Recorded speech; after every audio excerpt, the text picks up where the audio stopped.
¿Por qué Ministerio Cristiano Logos Perú? Porque ayudarte a cumplir el propósito de Dios en tu vida es nuestra meta, brindándote las herramientas necesarias para fortalecer continuamente tu ministerio. Somos una asociación sin fines de lucro que camina con la Iglesia de Jesucristo brindando herramientas necesarias y accesibles para fortalecer el cuerpo de Cristo. Conferencias y talleres. Transformación espiritual. Una conferencia sobre cómo Dios transforma la vida de los creyentes. El cristiano frente al mundo actual. Hablaremos sobre los desafíos que los cristianos se enfrentan viviendo en este mundo que se opone a Dios. Claves para interpretar la Biblia fielmente. Estudiaremos sobre pautas y principios para la interpretación de la Biblia. Una visión para la predicación expositiva. Una conferencia que inspira a utilizar un método expositivo en la predicación de la Biblia. Temas variados para pastores y líderes. Ofrecemos talleres y/o conferencias sobre una variedad de temas relacionados con el ministerio pastoral. Nuestras alianzas. Instituto Bíblico Internacional, certificado por IBI y Universidad Logos. Instituto Bíblico Luis Palau, certificado por la Universidad Logos. Universidad Cristiana Logos, certificación, instituto, licenciatura con apostillamiento de la Haya. Universidad Prometa, diplomados, certificaciones y maestrías. Movilicemos, DAI, Ministerio Internacional Intimidad con Dios. Y recuerda que ayudar a cumplir el propósito de Dios en tu vida es nuestra meta. Tus ojos revelan que yo nada puedo esconder, que no soy nada sin ti, oh fiel Señor. Todo lo sabes de mí, cuando miras el corazón, todo lo puedes ver muy dentro de mí. Lleva mi vida a una sola verdad, que cuando me miras nada puedo ocultar. Sé que es tu fidelidad que lleva mi vida más allá de lo que puedo imaginar. Sé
ti solo cantaré y digo hoy, tu fidelidad es grande, tu fidelidad incomparable es, nadie como tú, bendito Dios, grande es tu fidelidad, no decláralo, tu fidelidad es grande, tu fidelidad incomparable es, nadie como tú, bendito Dios, grande es tu fidelidad, oh grande, grande es tu fidelidad, no hay nadie como tú, grande es tu fidelidad.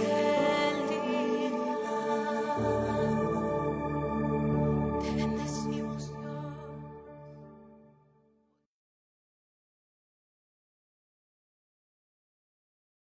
Qué preciosa bendición de poder alabar a nuestro Señor, sentir su calor, sentir su presencia en nuestras vidas. Eso es muy gratificante para nosotros. Acompáñenme, por favor, vamos a orar, estimados hermanos, para que el Señor siga bendiciendo este espacio dedicado a Él. Oremos. Amado Dios, te damos gracias por tu fidelidad. Gracias, Señor, por acompañarnos siempre. Gracias, Señor, porque estás pendiente de nuestras vidas. Gracias, Señor, porque también corriges nuestro caminar. Gracias, Señor, porque nos permites de alguna y otra manera, Señor, agradarte, a alegrar tu corazón, que te sientas feliz con nuestro accionar, Señor, con nuestro pensar, con nuestro hablar. Te rogamos, Señor, que extiendas tu bendición en esta noche a todos los confines a donde llega esta señal. Gracias por esta nueva oportunidad que nos permites de diseminar tu palabra, de poder compartir tu palabra, Señor, a través de estos estudios de Cosmovisión Bíblica.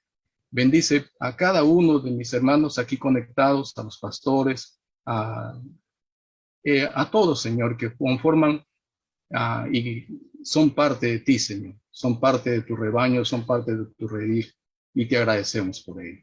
Te rogamos una vez más que derrames tu bendición, tu gracia, y nuevamente permítenos, Señor, seguir sintiéndote, escuchando tu corazón, escuchando tu corrección en nuestras vidas. En el nombre de Jesús, nuestro Redentor. Amén. Qué precioso nuevamente volver a encontrarnos, amados hermanos, en este espacio, en este tiempo que el Señor, en su infinita misericordia, nos permite estar reunidos, ¿verdad? Seguimos con esta capacitación de Cosmovisión Bíblica, y es una oportunidad de seguir conociendo más de la voluntad del Señor, ¿verdad? Para nuestras vidas. Damos la bienvenida nuevamente a nuestros hermanos René y Yesenia Ayoroa desde Paraguay, y que sus vidas sigan siendo de bendición para el pueblo de Dios. Adelante, amados hermanos. Muy buenas noches. Qué alegría compartir con ustedes.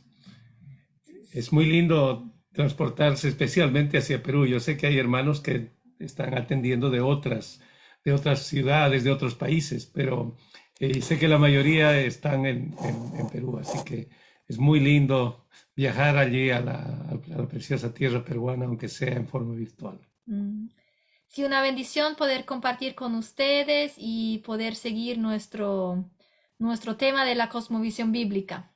Sí, es un tema apasionante, fascinante, material hay para varios meses en realidad, y tenemos que hacer la grande gracia de parte del Señor de poder resumir, de poder sacar la esencia como para que podamos compartir con ustedes, ¿no? Y eso es una bendición para nosotros.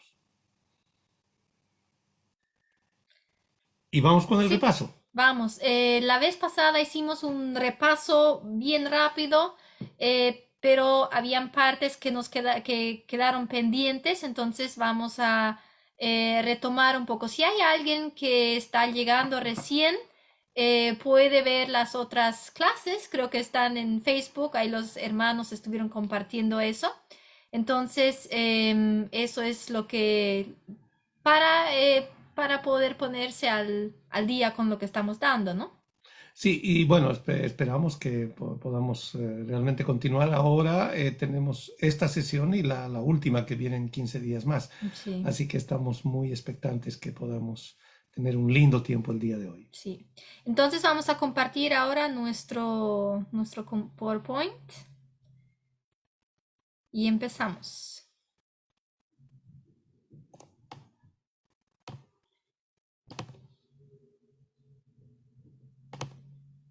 Vamos con la sesión 4. Sí, ahora ya estamos en la sesión 4. Ahí está. Aquí puse un pequeño bosquejo de lo que va a ser hoy la enseñanza. O sea, vamos a hacer un repaso.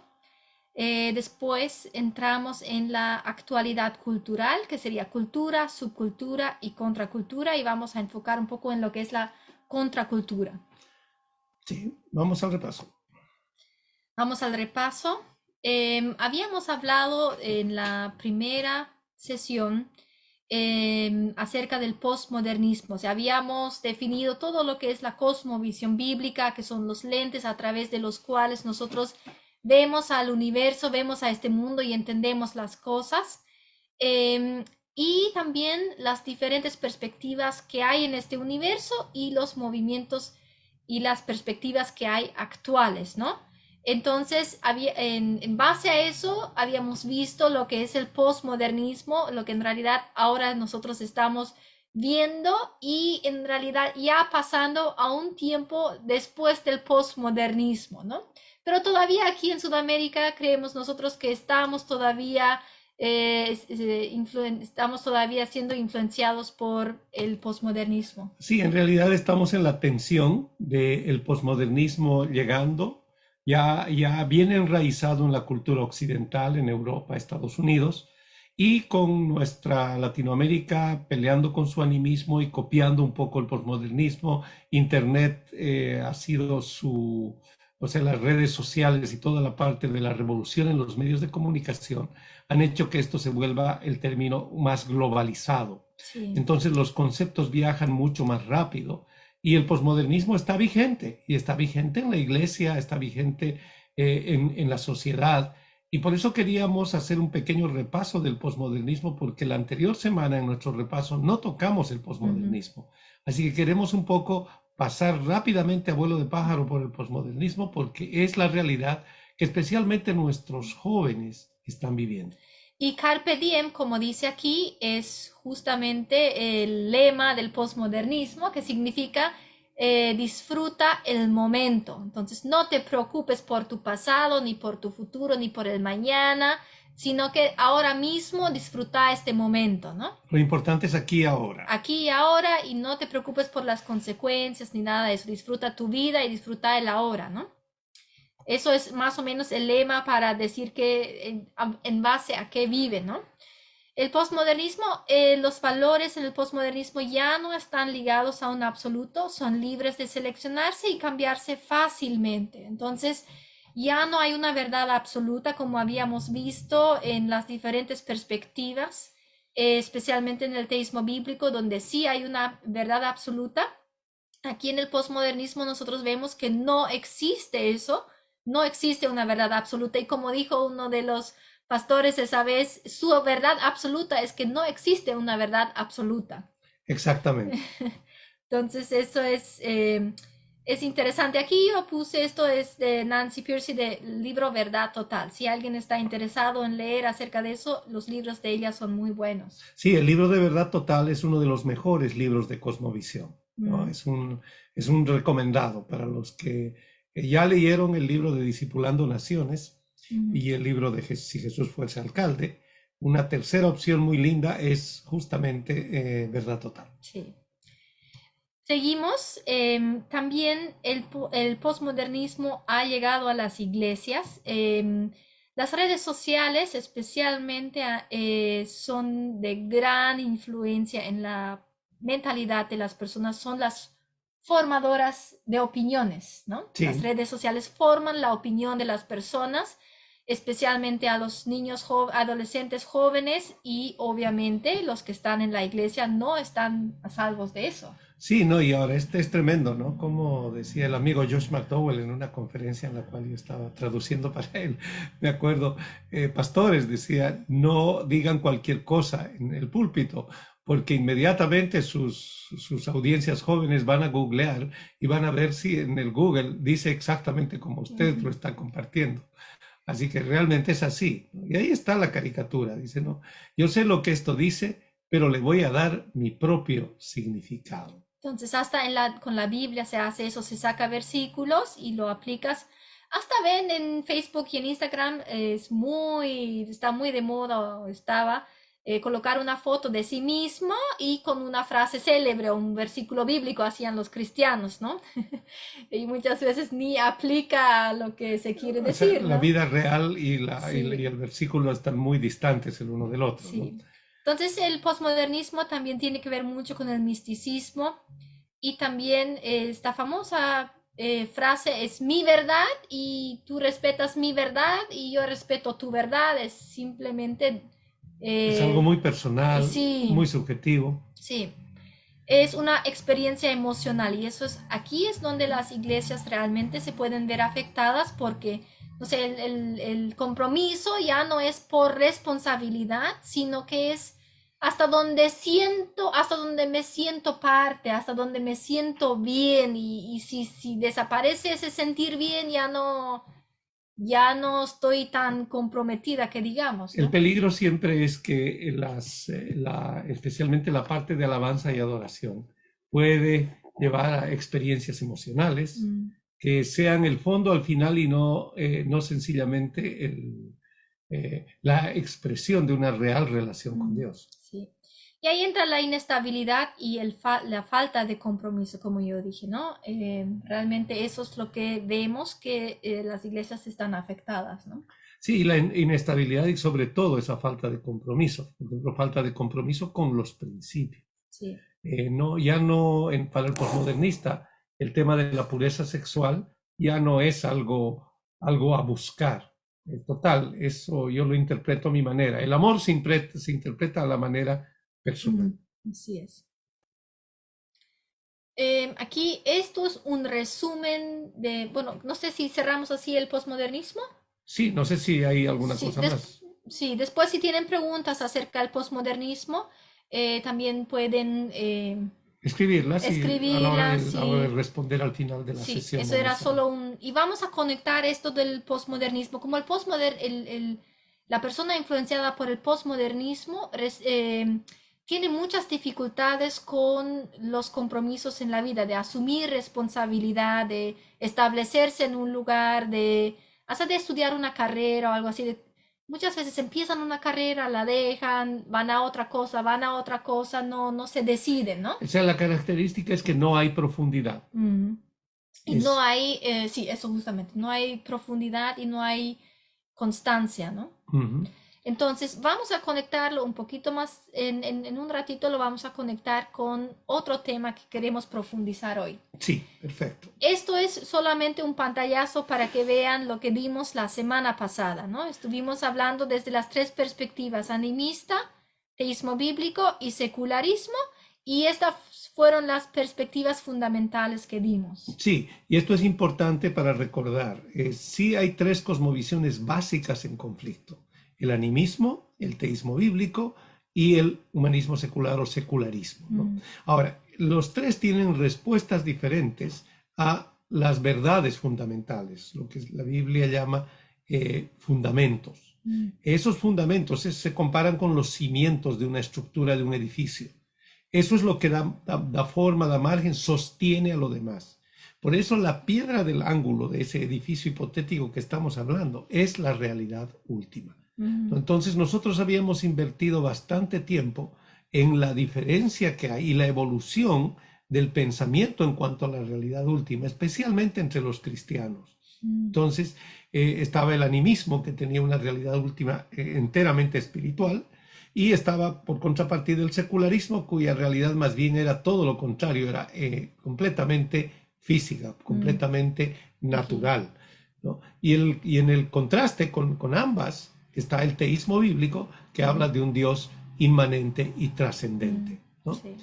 Esto es la base de todo. Si esto no está entendido, si nuestra cosmovisión no tenemos el concepto bíblico de la realidad última, el resto de las cosas no se van a poder entender. Si no hay una relación con el Creador, es imposible básicamente tener una perspectiva bíblica de todas las cosas, porque de aquí parten absolutamente todas las cosas. Sí. Y de aquí es donde, estos son como nuestros lentes, ¿no? Por eso es importante saber dónde estoy yo. Sí, no dónde quiero estar, dónde no, estoy. dónde estoy. Yo quiero estar, obviamente, donde está el teísmo bíblico.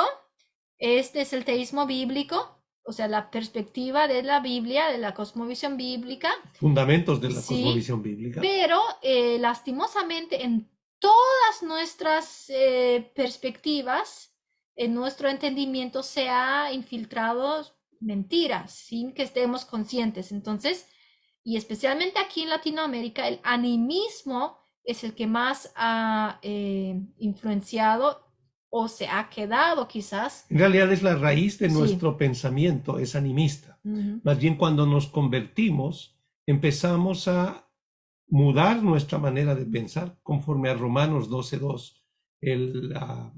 La renovación del entendimiento es cuando comienza a mudarse. Y lamentablemente la mayoría de los cristianos se estancan en la cosmovisión original que tenían. La cosmovisión original en nuestra Latinoamérica, en general, es animista. Sí, aquí es importante decir esto, ¿no? Cuando nos convertimos, no es automático que nuestra cosmovisión se vuelva 100% bíblica. Eso es muy importante recalcar, porque muchas veces a personas con muy buen corazón le hacen decir al versículo de que el que está en Cristo es nueva criatura, las cosas viejas pasaron, he aquí todas son hechas nuevas. No, como que fuera algo instantáneo, no, todo es nuevo, pero es un proceso en el cambio de mentalidad. Empezó Entonces, el proceso. Empezó el proceso. Empezó el proceso de renovación, ¿no? Y sí, en nuestra alma, y Dios hace el milagro de que seamos sus hijos, pero en nuestra mentalidad hay todavía muchísimo para profundizar, para entender, para cambiar, muchísimas mentiras que necesitan ser reemplazadas por la verdad. Y ese es el concepto real de realidad última. Habíamos mencionado muy abuelo de pájaro, lo decimos otra vez, en la realidad última es donde estaba el problema mayor del entendimiento de quién realmente es Dios. Si este entendimiento acerca de Dios no está bien alineado con lo bíblico, el resto de las cosas tampoco lo pueden estar. Sí, así mismo. Y es fundamental esto porque habíamos denunciado el gnosticismo evangélico, que es una suerte de distorsión del concepto bíblico de realidad última. El gnosticismo evangélico privilegiaba las experiencias espirituales y privilegiaba las actividades, comillas, espirituales, divorciándolas de las actividades que el mismo gnosticismo evangélico llama seculares. Pero en el concepto bíblico no hay diferencia. Dios es Dios de todas las cosas o sencillamente no es Dios. Por eso el gnosticismo evangélico tiene una distorsión muy fuerte que impide que los cristianos sean cristianos verdaderamente tiempo completo. Al decir esta palabra tiempo completo la vamos a aclarar después cuando entremos en el trabajo. Pero que el cristiano sea tiempo completo, es decir, sea tan cristiano los domingos como lo es durante todos los días de la semana. Y bueno, hoy no vamos a poder entrar en detalle en todos, ¿no? Y si no estuvieron en la clase anterior o quieren volver a escuchar, obviamente está ahí todo explicado, pero lo que sí queremos es entrar en más detalles hoy aquí en la parte del trabajo. Sí, vamos a hacer un énfasis en la parte del trabajo porque es importante. Sí. Pero no se olviden, fíjense, ustedes ven acá 15 figuritas. En el PowerPoint ustedes están viendo 15 figuritas donde hay 5 conceptos en 3 cosmovisiones diferentes. La del teísmo bíblico Estas es la son que las está al centro, cosmovisiones, ¿no? estas. El teísmo bíblico está al centro y el teísmo bíblico tiene su concepto acerca de realidad última, acerca del hombre, acerca de la historia, acerca del universo y acerca del trabajo. Ojo, estos no son todos los conceptos bíblicos, estos son los fundamentos, la base. Hay muchos más, pero con esta base nosotros queremos establecer el fundamento para que luego se puedan agregar los demás conceptos que hay del teísmo bíblico y su contraposición con el animismo o el secularismo. Bueno, y Vamos ahora, al trabajo. sí, ahora vamos a profundizar un poquito el trabajo porque nos parece que eso es una de las cosas más, no la más importante, pero es muy importante que la entendamos. Para los menonitas es lo más importante. Sí. Bueno, pero antes vamos a entrar en lo que es la mayordomía. Dice, así como Dios concibió el universo y luego trabajó para crearlo, así el hombre ha de transformar al mundo con su trabajo. El hombre, no la naturaleza, es la fuente de la riqueza. Entre más aplique el hombre las leyes de Dios y use los dones que Dios le ha dado, más abundancia se produce. Pero lo opuesto también es verdad. Entre más siga leyes y principios falsos y fracase en usar su corazón y su mente, más grande es la destrucción de la vida y la creación. Es la desobediencia, no el aumento de la población, lo que produce la pobreza. Es lo que Darro Miller dice en su libro Discipulando Naciones. Pero acá la clave es que el hombre es la fuente de la riqueza. No son los recursos económicos, como dice el secularismo. En el trabajo, el hombre es la fuente, es la creatividad del hombre, la capacidad del hombre, la habilidad del hombre para generar la riqueza. Y Dios lo ha colocado como mayordomo. Y no es que simplemente le ha colocado como mayordomo, sino que le ha dotado con todo lo que necesita para ser mayordomo. Sí, y mayordomo entra en lo que después vamos a, el tema que es fundamental de hoy que estamos trabajando, que va a ser cultura, contracultura y subcultura. Y aquí importante es también esta parte, bueno, uno, que el hombre es la fuente de la riqueza, pero es la desobediencia del hombre que crea pobreza, que crea problemas aquí en este mundo. Vemos ahora mucho la filosofía, la perspectiva de que la superpoblación de este mundo hace que haya cada vez más pobreza, ¿no? Sí, justamente hoy escuchábamos un video de Jordan Peterson, es un famoso pensador término medio, o sea, no se confiesa como abiertamente cristiano, pero es muy popular entre los jóvenes. Y él decía, vamos a llegar hasta un tope de 9.000 millones de habitantes y de ahí vamos a reducir la población. No, él dice de ahí va a haber una reducción. Va a haber una reducción de la ¿Por qué? población. Pero porque la gente ya no está teniendo hijos. Es algo que va a pasar por esta filosofía que se ha implementado por tantos años. Sí, ¿y por qué estamos hablando esto en este concepto del trabajo? Porque el concepto del trabajo, desde la perspectiva bíblica, va de contramano con el concepto del secularismo, que justamente habla que es la escasez de recursos lo que produce la pobreza y que no hay suficientes recursos en la tierra para poder albergar a los muchos seres humanos que hay. Y por eso hay toda una corriente, todo un grupo de personas empeñados en disminuir el crecimiento de la población mundial. Es decir, son los responsables de que en Europa las personas tengan solamente 2 hijos a lo mucho. Y no ven, o sea, en esa perspectiva no existe el hombre como mayordomo de los recursos, y que el hombre tiene la creatividad y la capacidad de multiplicar los recursos y de crear recursos. Sí, se ve que los recursos son los que mandan y que los recursos no son suficientes. Por tanto, hay que avisarles a los conejos africanos y latinoamericanos que dejen de producir tantos conejitos y tantos conejitos, o sea, de reproducirse demasiado.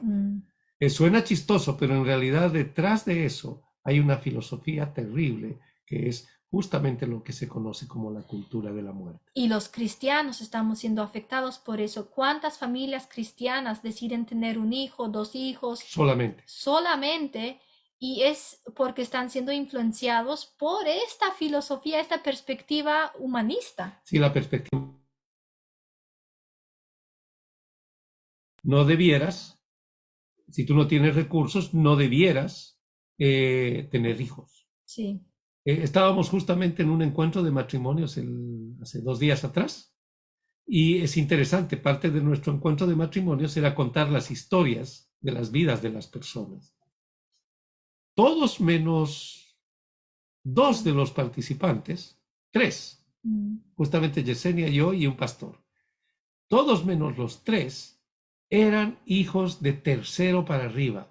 Una era hija número 15. Sí. Y estaba casada con un muchacho que era hijo número 7.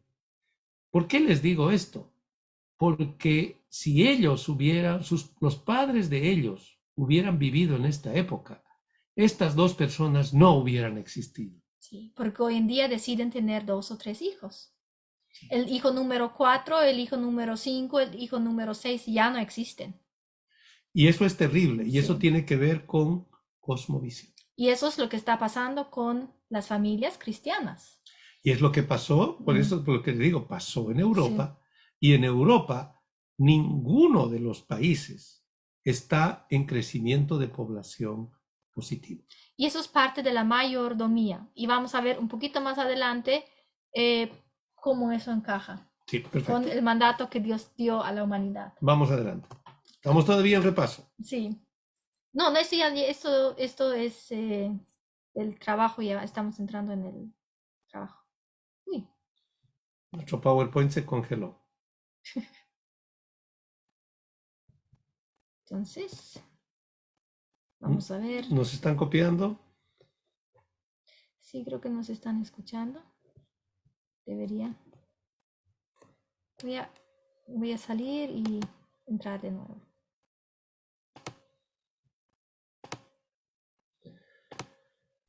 Aló. Sí. ¿Nos escuchan? Sí, sí se escucha. Ya. ¿Ya ves? Sí se escucha. Bueno, estamos en la mayordomía, solo que no está avanzando nuestro PowerPoint. Oh, ya, ok. Pero ya lo estoy solucionando. Sí, El perrito no es nuestro. No. Ahí creo que están viendo otra vez. Vamos de nuevo. Ahí estamos. El creador secundario.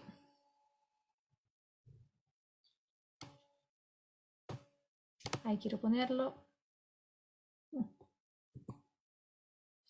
Transformamos el mundo a través de nuestras mentes, ¿no?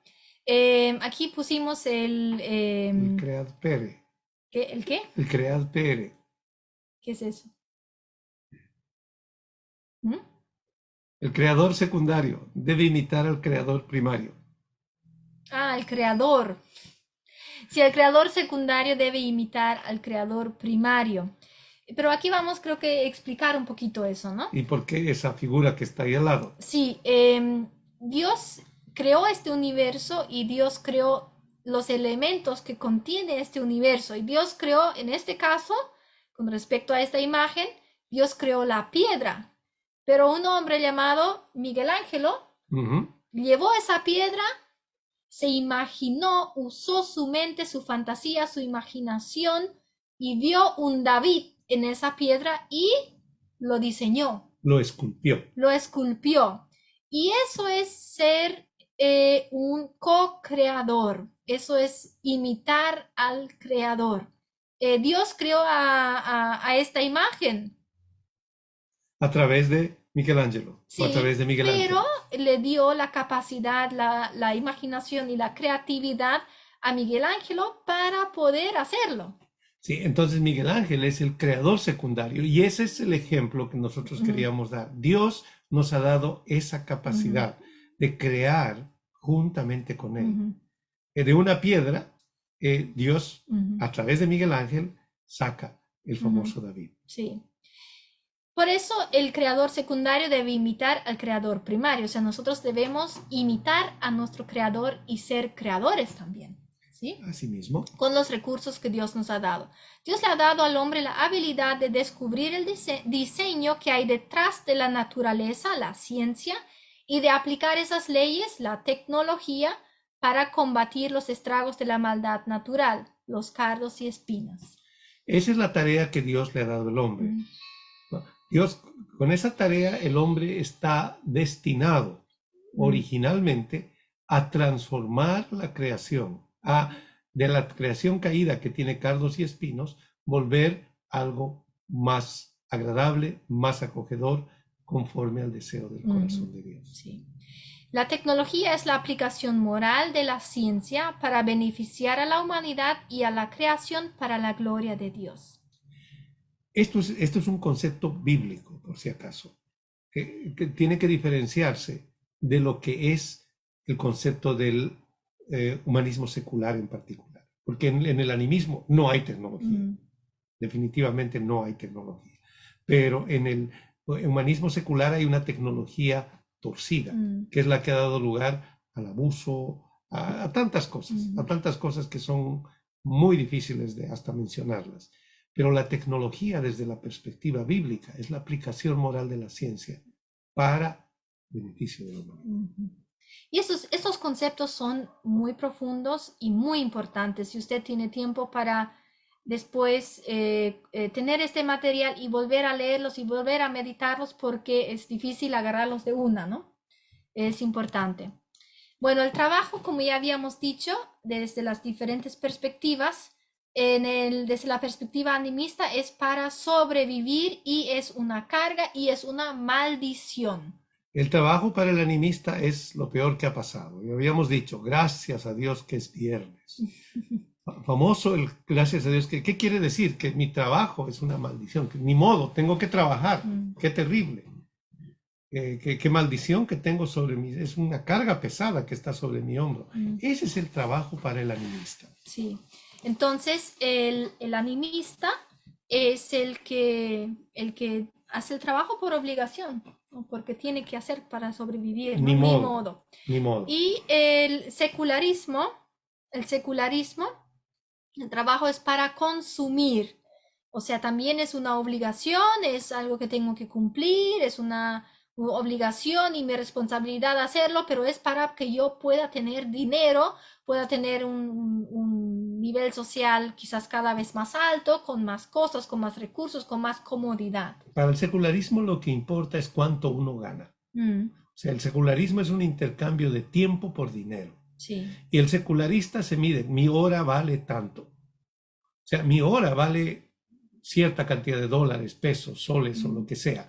Y se mide en eso. ¿Por qué? Porque el trabajo es dinero. Sí. Para el secularista es dinero. No importa que eso pueda significar una esclavitud moderna. Sí. ¿Cuánto vale tu tiempo? ¿Por qué haces lo que haces? Por dinero. Sí.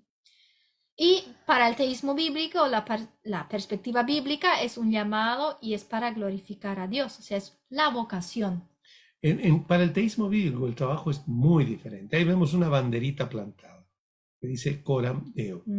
Es la banderita que quiere decir que el llamado o vocación para el teísta bíblico, el trabajo es un llamado. El trabajo es su vocación. Vocación es llamado. El trabajo es un lugar donde él vive o ella vive delante del rostro de Dios y marca la luz. Hay una luz ahí, marca la luz, marca la presencia de Dios en medio de toda la creación, ¿no? Entonces su trabajo, su llamado, su vocación sirve para glorificar a Dios. Y vamos a entrar con más detalles ahora en esto. Sí, porque acá viene lo importante que ya habíamos hablado acerca del gnosticismo evangélico. Y el gnosticismo evangélico también mete sus narices en el tema del trabajo. Así es. Vamos. Sí. La perspectiva gnóstica del trabajo, esto es importante. Si usted no ha escuchado la clase acerca del gnosticismo, puede verla antes, después de haber visto esto, porque es importante tener la base de lo que es el gnosticismo, ¿no?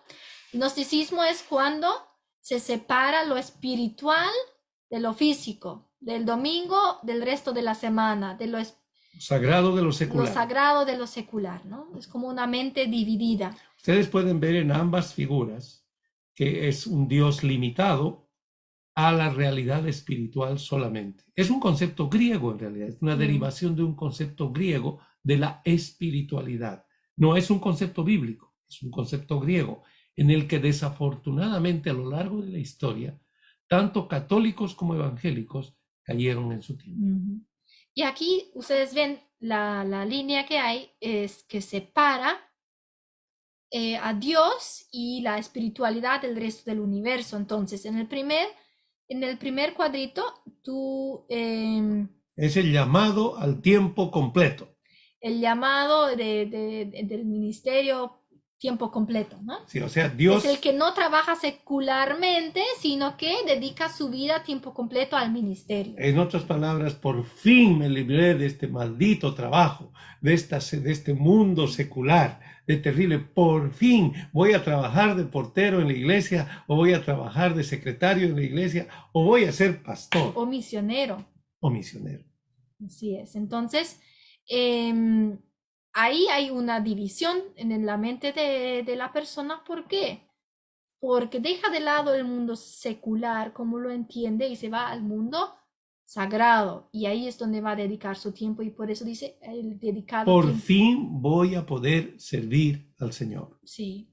La pregunta es... es la perspectiva bíblica. Es la perspectiva bíblica. La verdad que no. No. No, para Dios no existe esa diferencia, no existe esa división entre el sagrado y lo secular. Esto puede sonar muy desafiante y muy molestoso, pero es así.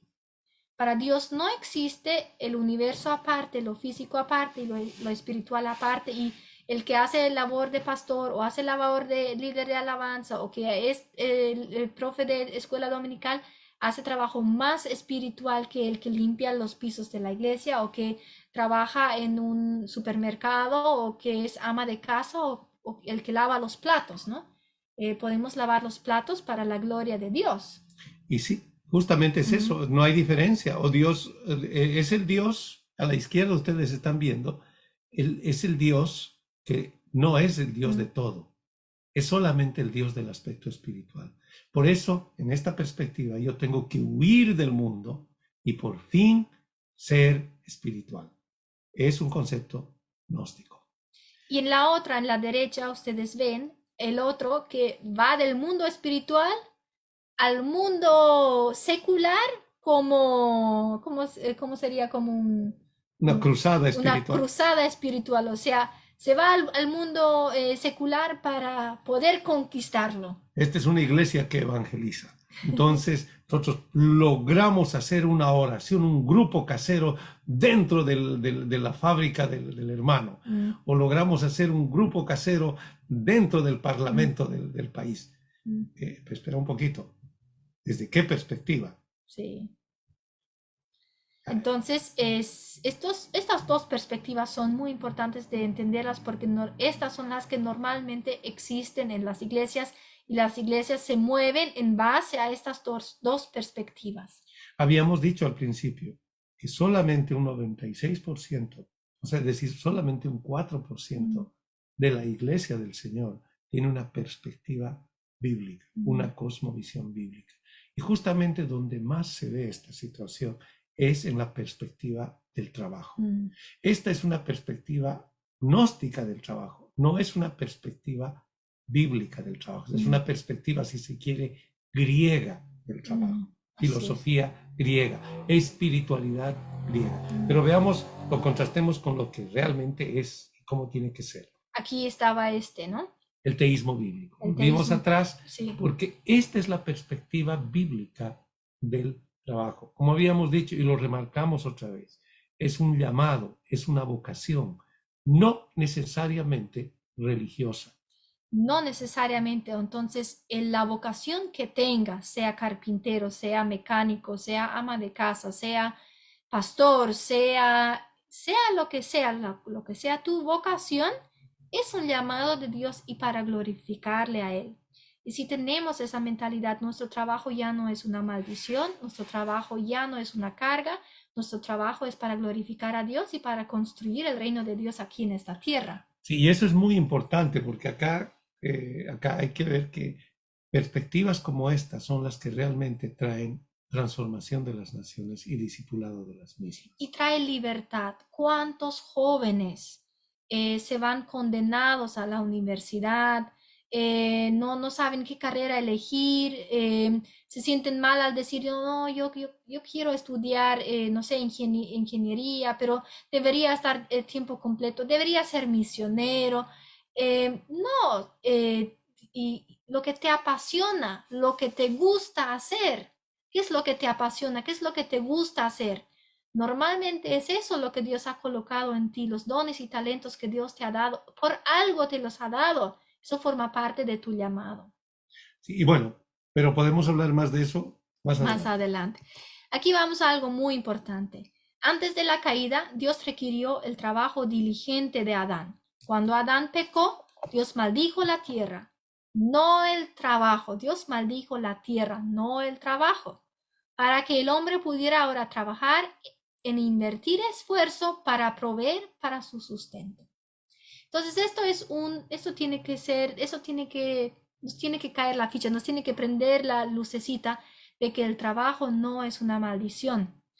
Sí hubo maldición, sí estamos viviendo las consecuencias del pecado, de la desobediencia, pero no significa que el trabajo sea una maldición. Es más bien, el trabajo es una bendición, es un regalo de Dios, es un don de Dios para nosotros poder transformar esta tierra en un jardín, traer belleza, traer verdad y traer bondad a este universo. Bueno, vamos aquí. Entonces, la perspectiva bíblica del trabajo, como estábamos diciendo, es donde yo estoy, vivir delante del rostro de Dios. Coram Deo quiere decir delante del rostro de Dios. Todo lo que hago, absolutamente todo, igual, donde yo estoy, lo que yo estoy haciendo, lo que estoy pensando, lo estoy haciendo delante del rostro de Dios. Y para gloria de Él. Y esa es la diferencia, porque cuando uno vive delante del rostro de Dios, ¿qué va a pasar? ¿Será que va a mentir? ¿Será que va a ser corrupto? ¿Será que va a tener una vida el domingo y va a tener otra vida el lunes? No, cuando vive delante del rostro de Dios, la presencia de Dios va a marcar la diferencia en el corazón, en la persona de este hombre o mujer, y se va a traducir en sus acciones en el día a día. Va a ser su trabajo, su llamado para la gloria de Dios. Entonces, si quieren saber más acerca de vida, trabajo y vocación, pueden buscar el libro de Darrell Miller que se llama Vida, Trabajo y Vocación. Es hermoso ese libro. Es un libro que vale la pena leerlo. Sí. O sea, pastores, estamos encargándoles muchos libros, por lo menos esos 4, por favor. Discipulando Naciones. Verdad Total. Verdad Total, si Jesús fuese alcalde. Y Vida, Trabajo y Vocación. Sí, importante. Creo que esto ya hablamos la vez pasada, vamos a seguir nomás, ¿sí? Aquí la economía, que cuando hablamos de mayordomía, cuando hablamos de trabajo, también tenemos que hablar de economía. Sí, y es interesante que en las premisas económicas se traducen en las cosmovisiones. Las premisas económicas tienen que ver con el trabajo. Ya, es parte del trabajo. Y para el animismo, el sistema económico es el trueque. Yo te doy, tú me das. Así mismo. Entonces. Para el teísmo bíblico es el capitalismo. Entiéndase bien, acá está delicado. Cuando se habla de consumismo, dice, no, está bien.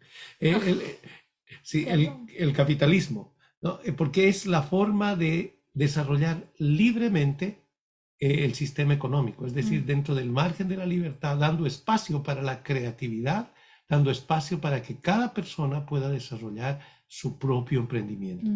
Y que todos tengan esa oportunidad de crear su emprendimiento, ¿no? Crear su emprendimiento en base a los dones, talentos que Dios les ha dado.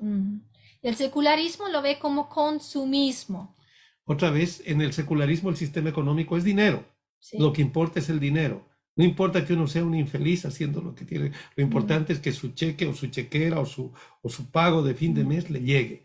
Pero tanto en el secularismo como en el animismo, el sistema económico finalmente no lleva al desarrollo de la riqueza. Sí.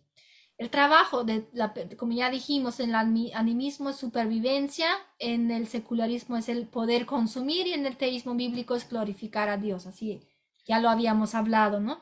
La ética, esto es muy importante, la ética. En el animismo es amoral, o sea, no existe. No existe, es neutra. Es neutro, sí.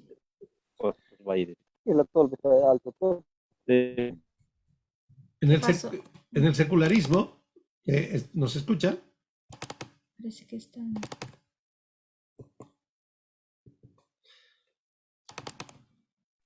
¿Sí se escucha? Sí se escucha, perfecto. Bueno, entonces en los tres fundamentos, la parte ética, habíamos hablado de que en el animismo es amoral, o sea, es neutro, es lo mismo. Por eso matar al congénere, al prójimo para comerlo porque tengo hambre no está mal. ¿Qué pasa en el secularismo? En el secularismo es inmoral. Sí. ¿Por qué? Porque no hay moral, no hay reglas fijas que puedan decir que esto está bien o esto está mal. Entonces, por eso la inmoralidad es la que reina en el secularismo. Por eso los gobiernos... O sea, tú puedes mentir. Sí. Puedes mentir, puedes, como digo, puede haber lugar para la corrupción. Sí, sí. Si no hay ética, si no hay moral, yo puedo hacer de todo para que a mi negocio le vaya bien. Sí, no hay ningún problema. Ya. Hacer contrabandos, hacer pequeñas cosas que me pueden dar un poquito más, ¿no? Pero ¿qué pasa en el teísmo bíblico? Ahí sí hay una moral absoluta. ¿Qué quiere decir? La regla es clara, no robarás, no darás falso testimonio. Es muy simple, no hay por dónde perderse, pero cuando uno está viviendo con una cosmovisión o animista o secularista, tiende a difuminar, tiende a diluir la moral absoluta que la Biblia establece. Por eso nosotros en Latinoamérica tenemos las famosas mentiras piadosas o las mentiras blancas. O es verdad o es mentira. O a veces, qué triste para nosotros los latinoamericanos, cuando hablamos de horario, vamos a estar a las 7 de la tarde. Y en realidad las personas llegan 7:30. Pero no dijiste que ibas a estar a las 7. Es una mentira piadosa, es cultural. Sí, pero eso es parte de una perspectiva totalmente distorsionada, divorciada de la perspectiva bíblica. Sí. Ahora, el conocimiento para el animista, la ignorancia es una virtud. O sea, cuanto menos sabes, mejor. Cuanto más ignorante eres, mejor. Sí, es una virtud, es lo que pasa en el hinduismo. O sea, la gente no quiere hacerles aprender a leer, es hacerles un mal. Sí. ¿Por qué? Porque el vivir mal en esta época trae la posibilidad de que en la siguiente reencarnación la persona pueda tener un mejor pasar. Entonces, si se evita el sufrimiento, uno está yendo en contra de su destino de quemar, o sea, de negociar su karma. Y en el secularismo es el relativismo, ¿no? O sea, no existe una verdad absoluta. No, no para nada. Todo Tu es verdad es mi relativo. verdad. Tu verdad es tu verdad, la verdad es la mía. Sí. No tienes por qué imponerme tu verdad ni yo imponerte la mía. Sí, así. No, al revés. No tienes por qué imponerme la verdad, pero yo sí puedo imponerte la mía. Sí. Y en el teísmo bíblico es justamente la verdad absoluta. Sí hay una verdad absoluta, la podemos conocer y cuanto más conozcamos, mejor. Sí, y la verdad absoluta está en Dios. Así es. Bueno, otra vez fue bien rápido esto, pero creo que son las bases importantes, ¿no? Ahora sí, vamos a entrar ya en el tema de la cultura. Creo que es muy importante también que hagamos un pequeño puente con eso, ¿no? Sí, La habíamos cultura. hablado del trabajo, porque el trabajo y la parte económica están ligados a la formación cultural. Entonces vamos a hablar, en esta sesión nos toca hablar sobre cultura, contracultura y subcultura. Así que vamos para el frente.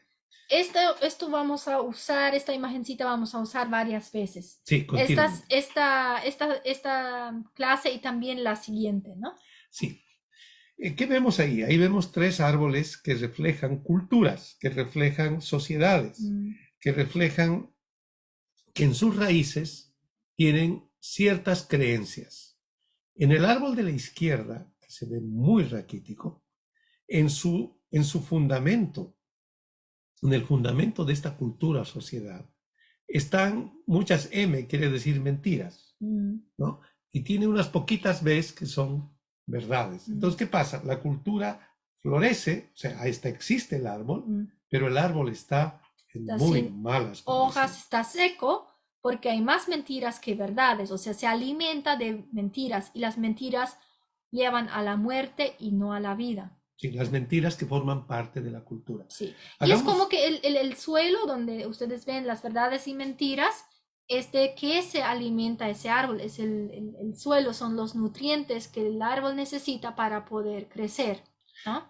Volviendo un poco a todo lo que hemos avanzado hasta ahora, cuando habíamos hecho el resumen, esos 15 cuadritos, ¿qué tipo de fundamento hay en todas esas cosas que hemos hablado? Si el fundamento es bíblico, son verdades.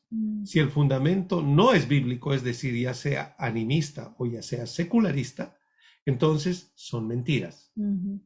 Así es. Y en el segundo arbolito vemos que el árbol tiene hojas, parece que creció hasta cierto punto, pero también en su suelo todavía existen más mentiras que verdades, y eso le impide llegar a ser lo que realmente podría ser.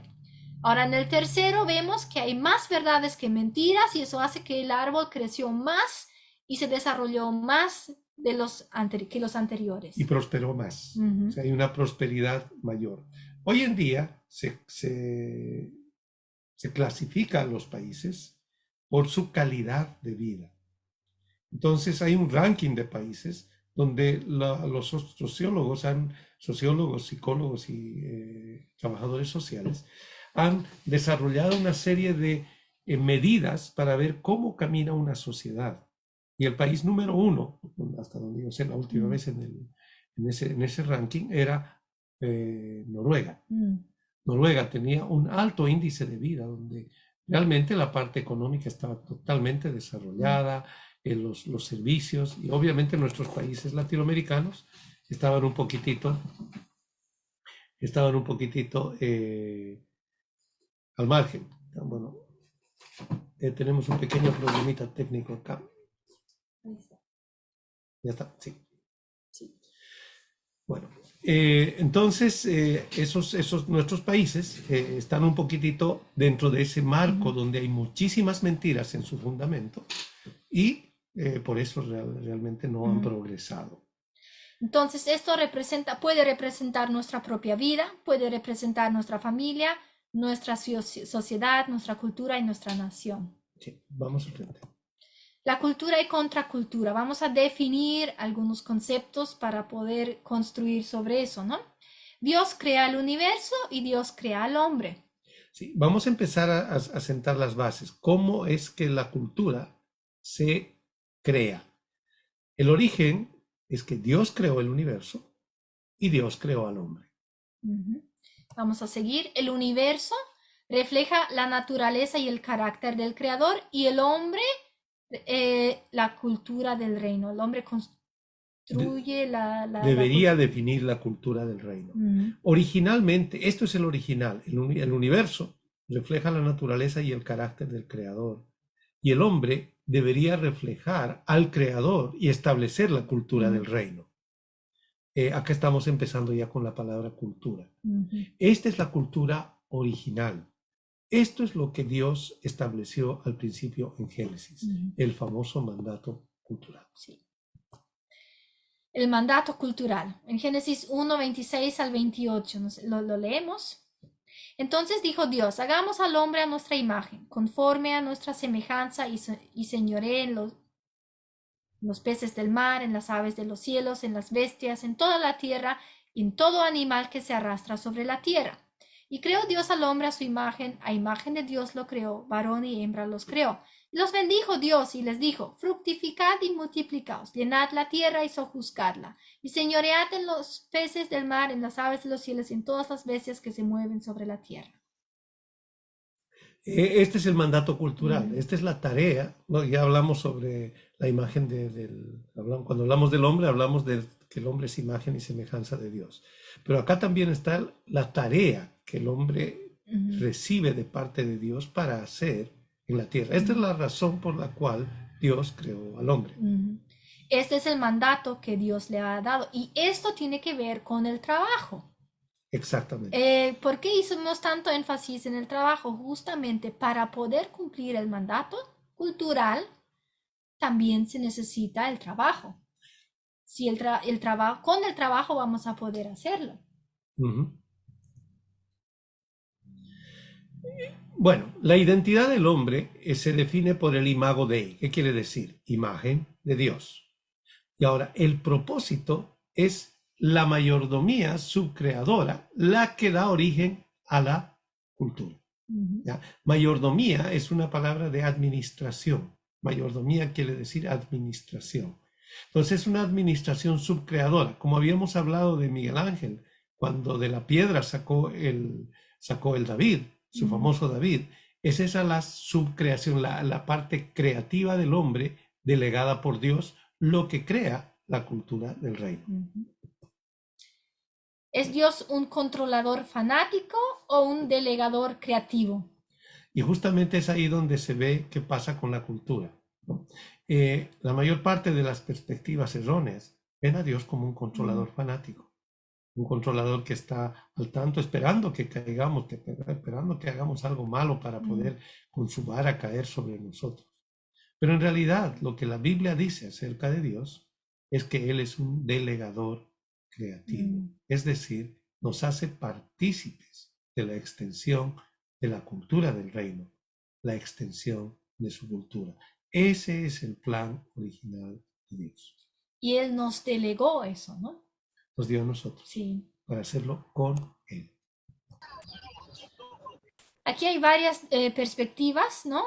Vishal Mangalwadi dijo, Dios habla y crea el universo, y el hombre habla y crea cultura. Sí, estamos examinando cómo el imago Dei se manifiesta en el aspecto cultural. Cuando Dios habla, la creación dio a luz, o sea, se dio a luz, apareció la creación. Lo que vemos Dios, en Génesis 1. Sí, Dios creó. Y es interesante, cuando el hombre habla, crea cultura.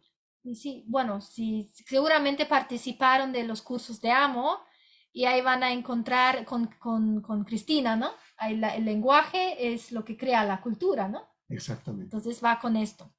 Y otra perspectiva es que la cultura es religión externalizada. Ya vamos definiendo el aspecto cultural. ¿Qué es la cultura? Hablamos del mandato cultural, hablamos de dónde viene la cultura, es el mandato de Dios. Y ahora vamos a acudir a Van Til, es un holandés, que dice que la cultura es religión externalizada. La cultura en realidad es la relación que hay con Dios para que salga hacia afuera. Sí. Cultura viene de culto, la adoración o veneración a la divinidad.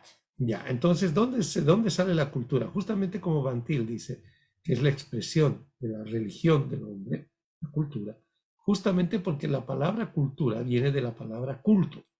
¿Y qué es el culto? Adoración o veneración a la divinidad. Entonces, lo que nosotros hacemos define a quién le adoramos. Okay. Nuestra cultura... O a quien adoramos refleja lo que hacemos. Y nuestra cultura, entonces, muestra a qué Dios adoramos. Exactamente. Ahí ves cultus. Cultura y cultivar. Cuidado, adoración, honra y veneración. Perfecto. Entonces, la cultura está intrínsecamente ligada con el culto. Con cultus, que es de donde viene cultura y donde viene cultivar. O sea, cultivar de trabajar. De trabajar, ¿no? de arar. Entonces, Cuidado y adoración es el cultus, y honra y veneración.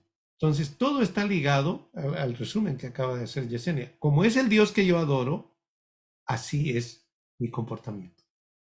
Y eso crea la cultura. Exactamente. San Agustín dijo, la cultura es la manifestación del culto de un pueblo. O sea, el culto que hace un pueblo Se manifiesta. se manifiesta y esa es la cultura. O sea, es a quién adoran. Claro, de cómo yo adoro a alguien, cómo es el Dios en el que yo creo, el Dios que yo adoro, así yo voy a hacer en mis acciones diarias, en mi mover diario, y esa es mi cultura. Pero tenemos que contrastarlo con el concepto materialista moderno que dice que la cultura es una suma de formas de vida de una etnia. O sea, simplemente su forma de vivir y es neutral, diríamos, ¿no? Sí, para el materialista es simplemente lo que ve de afuera. ¿Qué es la cultura? La suma de formas de vida de una etnia. A ver qué hacen. Tocan zampoña, tocan esto, hacen, se ponen aguayos, se ponen una pollera, colocan un feto de llama en las... Eso es cultura. Eso son la suma de formas de vida. Pero en realidad ese es un concepto justamente humanista secular.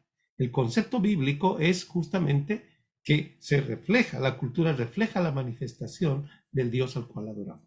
Sí, entonces son perspectivas diferentes y son importantes de entender, ¿no? Sí, porque de estos viene todo lo que es más adelante, ¿no? Bueno, la cosmovisión. Cultura es un reflejo del Dios que adora una sociedad, etnia o pueblo, ¿no? Esa sería la cosmovisión, o sea, la definición de cultura desde la perspectiva bíblica, ¿no?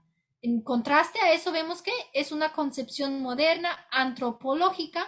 Cultura es neutra, no existe Dios, todo es relativo y ninguna cultura es mejor que otra.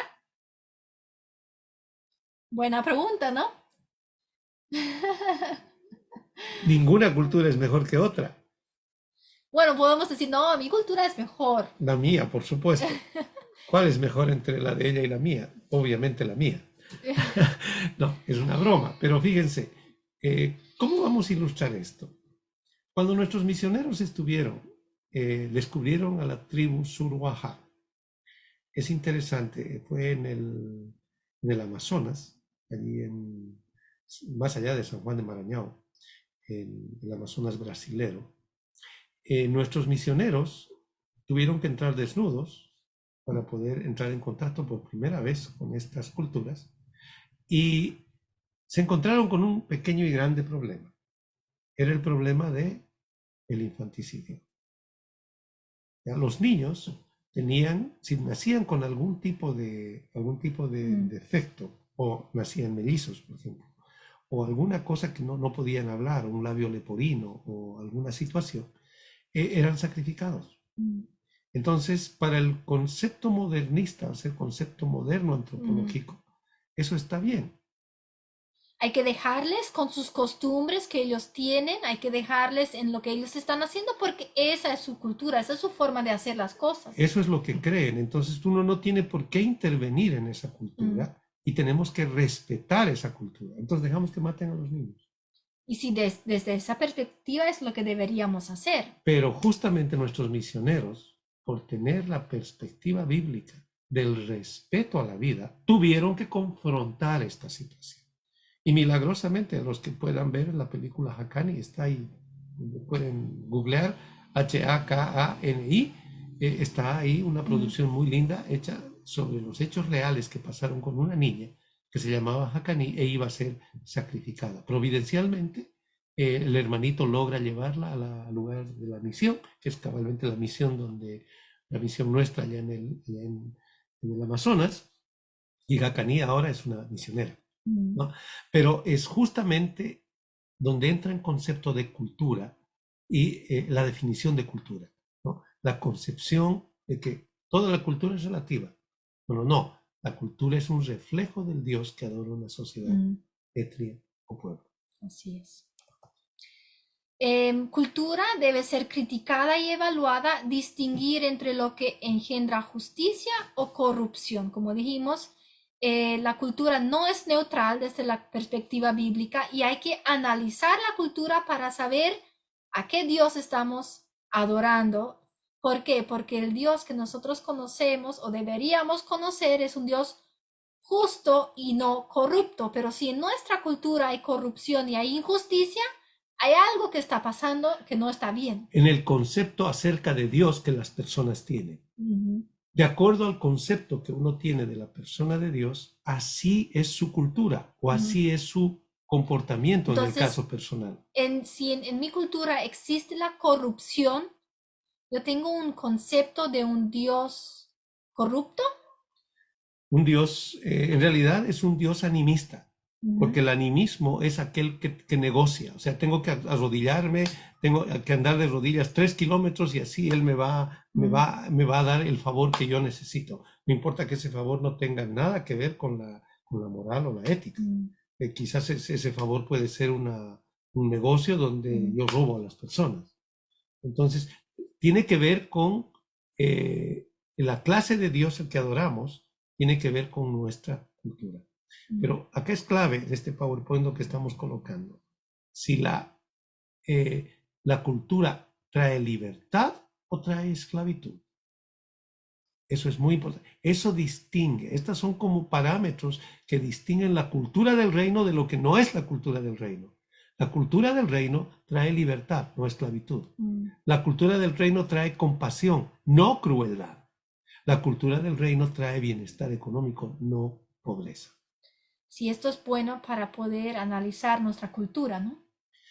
Y contrastarlo con la cultura del reino. Sí, la cultura del reino produce bienestar económico. La cultura del reino produce compasión. La cultura del reino produce libertad.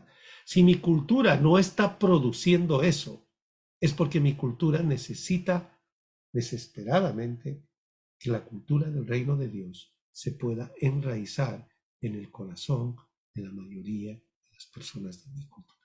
Y para lograr esto, como habíamos visto, necesitamos los principios bíblicos, las leyes que Dios ha establecido. Y si obedecemos las leyes que Dios ha establecido para cada una de estas áreas, es ahí donde vamos a poder llegar a tener esta cultura, ¿no?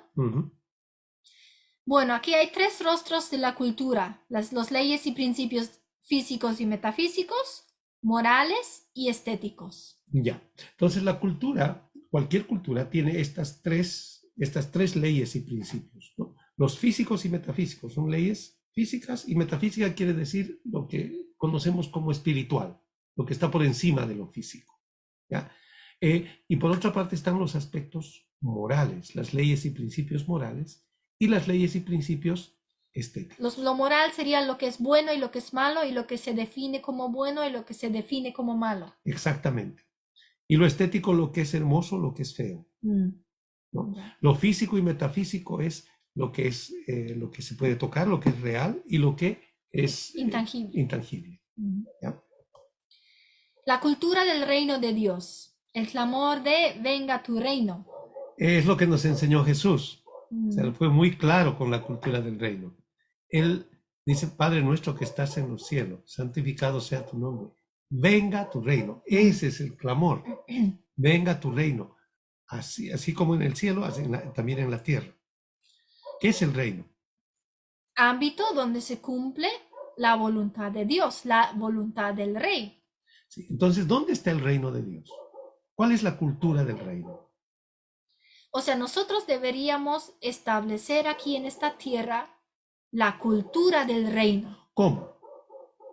A través de la obediencia a sus principios, a Él.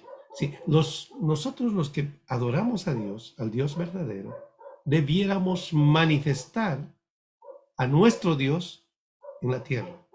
Coram Deo. Reflejarle a Él aquí. Representarle a Él aquí. Vivir delante del rostro de Dios. En otras palabras, vivir en obediencia a Dios donde estemos. Esa es la cultura del reino. ¿Dónde está el reino? Donde se le obedece a Dios. Donde se viven los principios del reino. En todas las áreas de la vida. En todas las áreas. Por eso, el rey vive en todo momento con sus súbditos. El rey está en la alcoba nupcial como el rey está en el culto dominical, como el rey está en el ámbito de trabajo. En todos esos lugares está presente el rey. Y si al rey se le obedece, estamos viviendo la cultura del reino. Bueno, la cultura del reino de Dios cultiva metafísica bíblica, ética bíblica y estética bíblica. Otra vez, cuando estamos hablando de la cultura del reino de Dios, estamos hablando de la metafísica bíblica. ¿Qué quiere decir la metafísica bíblica?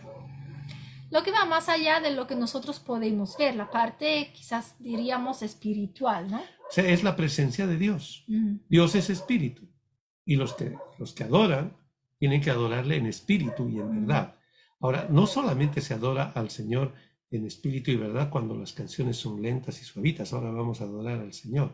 Se adora en la presencia del Señor con la obediencia. Esa es la adoración metafísica. O sea, la metafísica bíblica es la presencia de Dios en todas las circunstancias de la vida. ¿Cuál será la ética bíblica? Hacer el bien, Sí, la lo ética, correcto. lo moral, lo Lo moral. moralmente bueno.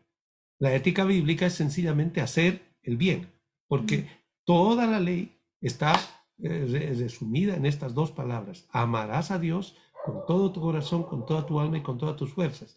Y la segunda, Amarás a tu prójimo como a ti mismo. en esas dos cosas depende toda la ley. Esa es la ética bíblica, el amor a Dios y el amor al prójimo. ¿Y cuál es la estética bíblica? La belleza, lo que es lindo, lo que es bello. Ya, entonces tiene que ser bueno, bello y verdadero. Esas tres cosas tienen la característica de la cultura del reino. Que sea bueno, que sea bello y que sea verdadero. Sus reflejos se refleja justamente en lo que dijiste, en la verdad, los físicos y metafísicos, la justicia, lo que es la moral, lo que es la bondad, y la belleza, lo estético. En esto se refleja la cultura del reino. Entonces, por ejemplo, aquí en donde nosotros vivimos, está nuestra propiedad y al lado de nuestra propiedad hay una calle bien transitada y a veces a nosotros siempre nos molesta mucho porque las personas pasan y tiran sus basuras. Sus botellas de Sus bebidas alcohólicas, de sí, cerveza. de todos los papeles, muchas bolsas de plástico. Y nosotros vamos, lo recogemos, lo tiramos todo y al día siguiente es lo mismo. Y eso realmente es un reflejo de que las personas no tienen una cultura del reino, porque en la cultura del reino, ¿cómo estarían nuestras calles?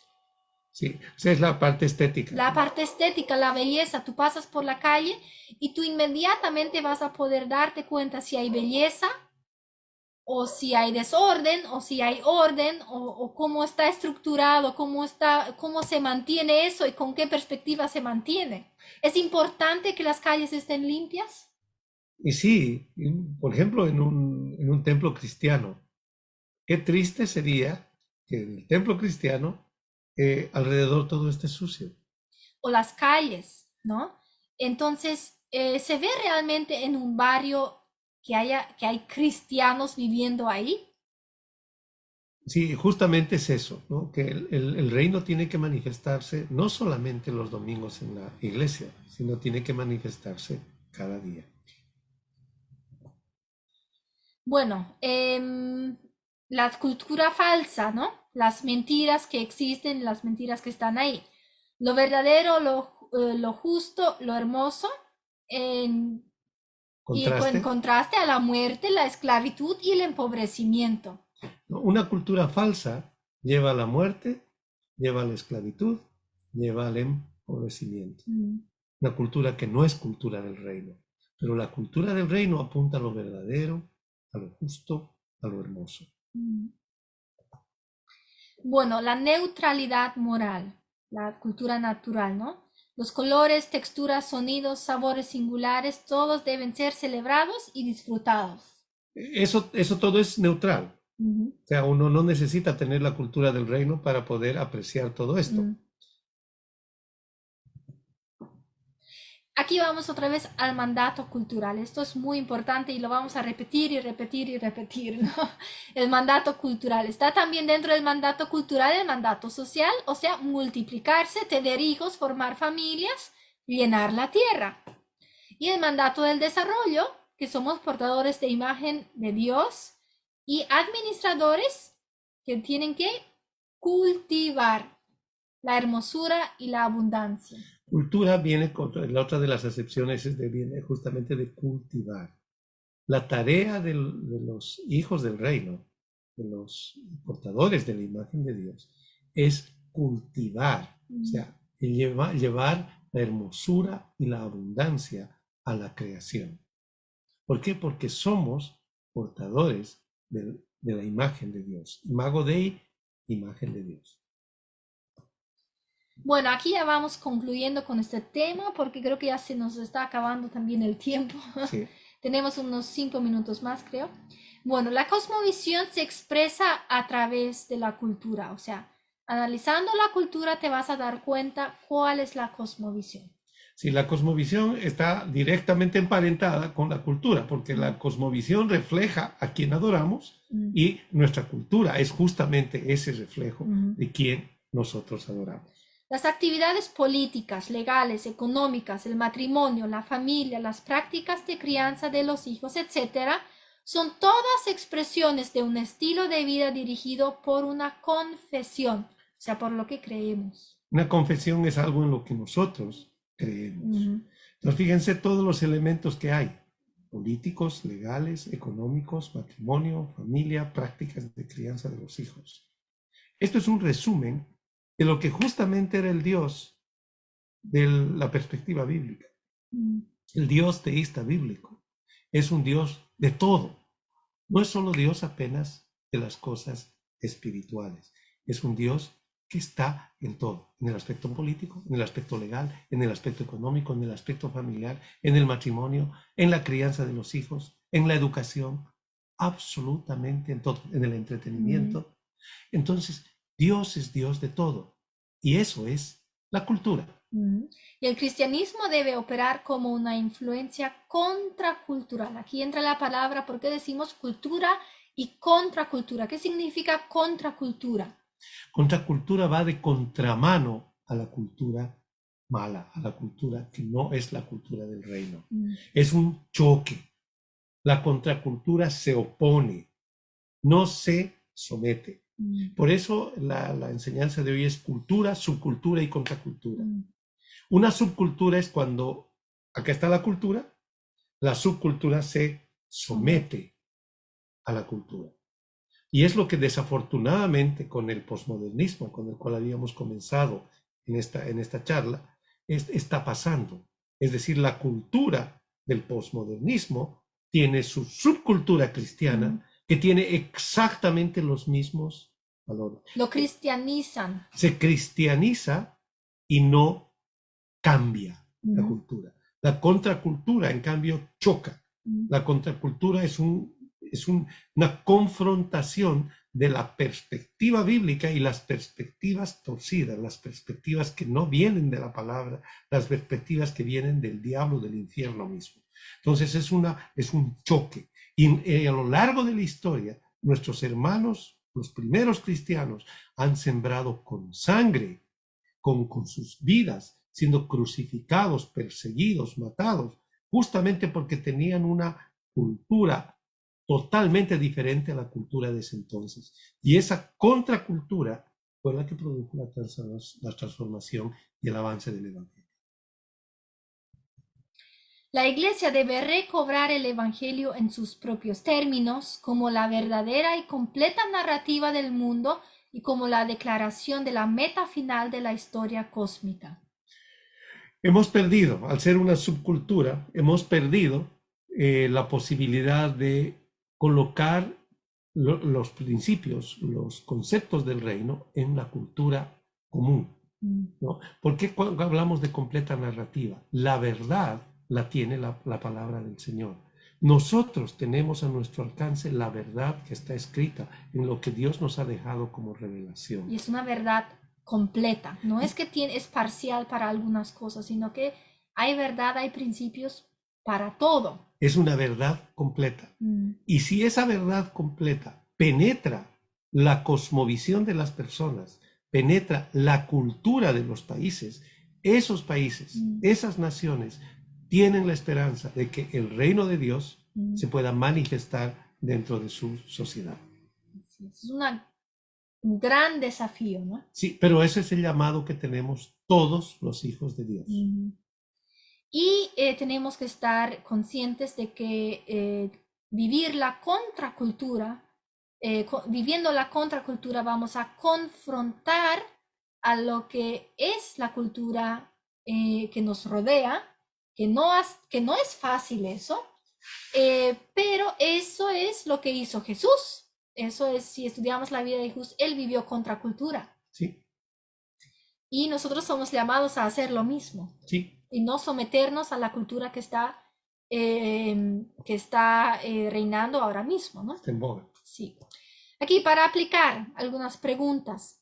Esta es la tarea. La tarea, sí. ¿Hasta qué punto es relevante la cultura del reino de Dios dentro de mi propia cultura? Y puedo identificar al menos 3 aspectos de mi cultura original que han sido cambiados por la cultura del reino de Dios. Eso es una buena tarea, unas buenas preguntas para reflexionar y para pensar y analizarnos a nosotros mismos. Sí. Y el siguiente lunes, que nos toca estar juntos en 2 semanas, terminaremos nuestra clase de cosmovisión bíblica hablando justamente del discipulado de las naciones, que tiene que ver con una transformación cultural. Bueno. Terminamos. Querido César, si estás por ahí le pasamos el micrófono.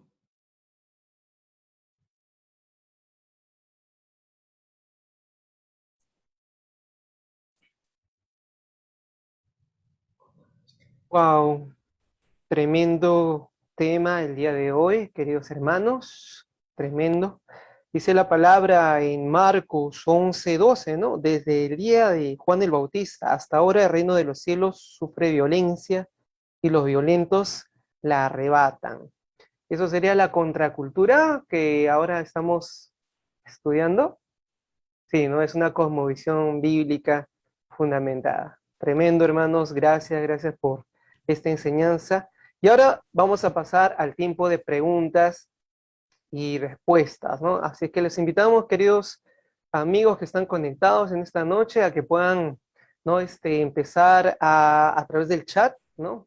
Sus preguntas, sus inquietudes acerca de este tremendo tema. Realmente nos han abierto el ojo, ¿no? A tantas cosas que a veces llevamos, como dicen bien claro, ¿no? Desde la cuna, desde la raíz de nuestra cultura, ahora que hablamos de cultura, ¿no?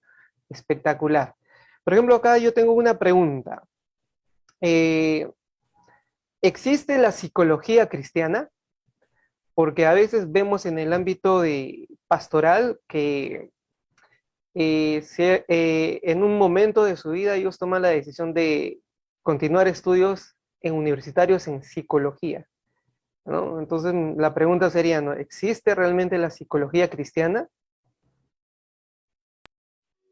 Bueno, la psicología es, bueno, en lo que significa la definición sería de sus palabras, sí que es alma y sería el estudio del alma, ¿no? La psicología en sí, digamos, Dios es el creador del alma, ¿no? ¿Y podemos estudiar el alma? Sí, podemos estudiar el alma. Ahora, si vamos a la universidad, nuestras universidades tienen filosofía humanista secular. Entonces, lo que vas a aprender en la universidad va a ser desde una perspectiva secular, humanista, ¿no? Entonces, donde no está Dios. Donde no está Dios, no está el creador del alma, no está presente. Ahora, yo estudié psicología y gracias a personas cristianas que me orientaron también, yo pude entender que hay verdades, sí hay verdades en lo que se enseñan las diferentes teorías, pero necesitamos una base bien bíblica, una base arraigada en los principios bíblicos para poder discernir las verdades, discernir y ver cuáles son las mentiras y cómo yo puedo trabajar en ese área desde una perspectiva bíblica. Entonces, si yo estudié en una universidad secular, con perspectiva humanista, donde no existe Dios, pero sí me sirve lo que yo aprendí, pero yo necesito pasar el filtro por la perspectiva bíblica, obviamente para poder trabajar con las personas en el área de la psicología. En otras palabras, es importante, si no hay una perspectiva, el problema es este, si una persona es cristiana, pero está dentro de ese 96% de personas que no tienen la cosmovisión bíblica, ¿qué va a pasar? En vez de que su fe pueda permear a las enseñanzas que está aprendiendo en la universidad va a formar sus ideas. Y vamos a tener una persona que es cristiana en su mente, probablemente gnóstica evangélica, pero es psicóloga, comillas, secular en su vida práctica. Es decir, al igual que en la parte filosófica, en la psicología que se enseña en las universidades, desafortunadamente no se toma el concepto de la existencia de la trascendencia, o sea, de Dios. Entonces, evidentemente, siempre va a ser incompleto. Wow, tremendo. Y como acabamos de escuchar, es importante, queridos hermanos, tener una cosmovisión bíblica realmente correcta. Y es que tenemos que aprovechar estos tiempos, ¿no? Cada sesión que tenemos nos abren el panorama real, una teología bíblica correcta para todo lo que nos envuelve, ¿no? En este tiempo. También aparte de esto de la psicología cristiana, también hay el tema de las inteligencias, ¿no? Inteligencia emocional, ¿no? ¿Podemos hablar de la inteligencia emocional bíblica? ¿Se puede enseñar ese tema? Sí, obviamente la perspectiva bíblica de las emociones, ¿no? Fuimos creados con la capacidad de sentir, tenemos sentimientos, tenemos emociones. El problema también es que vivimos como seres caídos, ¿no? Todos estamos heridos, lastimados, y nuestra parte emocional está lastimada y necesita sanidad. Y necesitamos tener una perspectiva bíblica de las emociones para poder sanar también nuestro corazón. Y Dios es un Dios que demuestra emociones. Si vamos en la Biblia, a través de la Biblia podemos enseñar emociones. La persona de Jesús. Jesús, ¿sí? Lloró. Entonces las emociones, para mí personalmente, que vengo de una cultura más fría, europea, demostrar emociones es lo peor que puedes hacer, es demostrar debilidad, pero gracias a la sanidad interior y que pude yo vivir en la parte de mi sanidad, ¿no? Es justamente ser sana en la parte emocional y poder manejar mis emociones. Ahora, la perspectiva bíblica es justamente que no seamos nosotros esclavos de las emociones, sino que nosotros manejemos nuestras emociones. Ya, y eso sería lo que le llaman ahora inteligencia emocional. No es que la descubrieron, es simplemente una descripción del ser humano, ¿no? Que el ser humano fue creado bastante complejo en el aspecto emocional. Sí, hay muchas cosas. Por ejemplo, las teorías cognitivas conductuales, ¿no? Son muy buenas y hay verdades ahí. Por ejemplo, necesitamos cambiar la teoría cognitiva conductual, por ejemplo, es cambiar nuestra mentalidad, la forma como pensamos, nuestras construcciones mentales para poder cambiar nuestra conducta. Entonces, hay cosas donde podemos trabajar y hay cosas que podemos usar, la programación neurolingüística. De todas esas teorías hay cosas que podemos sacar y que son buenas, pero necesitamos la perspectiva bíblica para hacer eso. En las raíces. En las raíces, sí. Amén. Amén. Tenemos una pregunta en el chat. Dice, de parte de Felipe, por favor, redefina el gnosticismo cristiano. Gracias, Maranata. Ya, el gnosticismo evangélico en realidad deberíamos pedirle que vea la clase anterior. Bueno, pero el gnosticismo evangélico en realidad es una perspectiva que la grande mayoría del pueblo cristiano tiene. Es un concepto de realidad última diferente del concepto bíblico, el concepto que está en la Biblia, que es un Dios trascendente e inmanente. Quizás deberíamos ver el PowerPoint de eso, pero el concepto bíblico es que Dios es un Dios de todas las cosas, es el Dios de todo el universo y está inmanente, quiere decir íntimamente ligado a su creación, y además es trascendente, quiere decir que está fuera de su creación. Si bien está fuera de su creación, es omnipotente y omnipresente. Él lo puede hacer todo y como omnipresente se desarrolla, se relaciona con su creación. Entre la creación está el ser humano. Pero ¿qué es el gnosticismo? El gnosticismo evangélico es un gnosticismo, quiere decir una desviación de ese concepto, donde se lleva al Dios del gnosticismo evangélico. El concepto de realidad última es un concepto que Dios es trascendente e inmanente solamente a la parte espiritual de la vida. Es decir, Dios es Dios de lo espiritual, de lo que se llama iglesia, llámese actividades espirituales, oración, escuela dominical, llámese todo lo que la gente entiende por actividad espiritual. Dios está ahí, pero solo está ahí. Entonces, cuando se divorcia la parte profana o la parte que no es secular, que no es cristiana, que no es espiritual, sería el mundo secular. Ahí Dios no está. O sea, es como un divorcio, una separación entre lo sagrado y lo secular. Que yo puedo trabajar para Dios en la iglesia, pero no en mi trabajo en el taller mecánico, no sé qué. Ya. Entonces, es esa división, ¿no? Pero les rogaríamos que vean la clase anterior, que justamente es donde habíamos explicado a fondo lo que era, y los orígenes, la forma y el cómo se ha... La historia de cómo se llegó a eso. Sí. Amén. Otra pregunta de Homero Chinchay. ¿La cultura judía actual es una cosmovisión bíblica? Depende de cómo se entienda eso, porque cuando uno ve el Estado hebreo que está ahí, donde es actualmente el Israel de ahora, uno ve que eso no es una cultura bíblica, es más bien es un país muy secularista, es un país enraizado profundamente en el secularismo, ¿no? Hay solamente un 10%, a veces uno piensa cuando judío, todos son así de esos señores que se visten de negro con un sombrero alto. No, esos son solamente un 10% de la población. Si bien hay cierto margen de respeto a la parte religiosa, en realidad el 90% de la población que vive en Israel son judíos, o sea, son secularistas. ¿Ya? Ahora, es cierto que tienen en sus raíces bastantes fundamentos bíblicos acerca de determinadas áreas, como es la parte del trabajo, como es la parte de la ciencia. Entonces, por eso se ha desarrollado ampliamente la parte del desarrollo en medio de un desierto.